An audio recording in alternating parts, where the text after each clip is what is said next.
Salut, c'est Trado. Voilà la vidéo de mise à jour pour leur séance stupéfiante vendredi, puisque l'or s'est adjugé près de 4,3%. Il semble que les craintes majeures sur les indices, sur les devises, aient fini par bénéficier à l'or. Et c'est vrai qu'à mesure que les résistance à la hausse sautait, eh bien non seulement cela a donné du grain à moudre aux haussiers, mais ça a obligé également les baissiers à racheter leur position. Et effectivement, à bien y regarder, ça a quand même fait le ménage, puisque la M7 a lâché, la M20 a lâché, le haut du triangle noir a lâché, la médiane de la fourchette d'Andrews bleue aussi, et finalement la Bollinger supérieure. Et nous terminons sur un T1.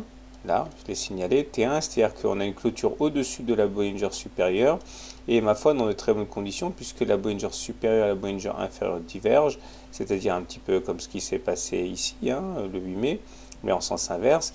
Et dans ce genre de situation, les probabilités sont fortes pour qu'on ait droit à un T2, c'est-à-dire une deuxième clôture en dehors des Bollinger, un petit peu comme ce qui s'est passé donc le 9 mai.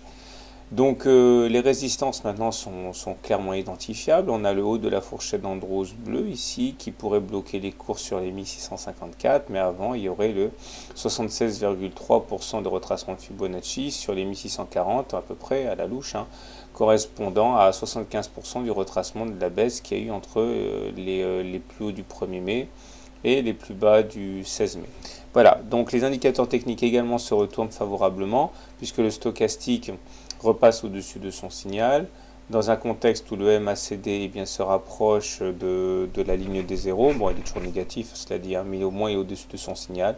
Et le momentum, après avoir tergiversé pendant toute la semaine, rebascule en zone positive. Donc pour faire simple, on est au-dessus d'une moyenne mobile à 20 séances haussière, dans un contexte où la M7 s'apprête à croiser la M20 à la hausse, donc c'est plutôt très bien. On est donc rebasculé en tendance haussière. Maintenant du côté de l'hebdo, puisque c'est le week-end, voilà où nous en sommes. Nous sommes toujours en dessous d'une moyenne mobile à 20 semaines baissière, c'est-à-dire qu'on est toujours en tendance baissière à moyen terme, donc il faut se méfier de ce qu'il y a actuellement au niveau journalier. Par contre, on voit bien que la moyenne mobile à 7 semaines ici a lâché, ce qui signifie que la voie est grande ouverte pour aller chercher la moyenne mobile à 20 semaines. C'est ce qui se passe statistiquement. Donc, si aller chercher les 1670 semble dans les cordes, passer au-dessus, on relèvera d'un défi peut-être un peu plus difficile à relever. Et enfin, le mensuel, parce que en fait, j'ai laissé passer le 1er juin dans mon analyse. Voilà où nous en sommes.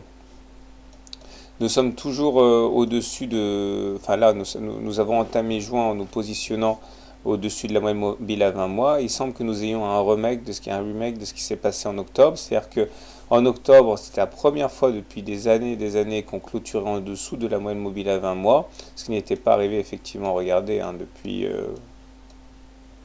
2002.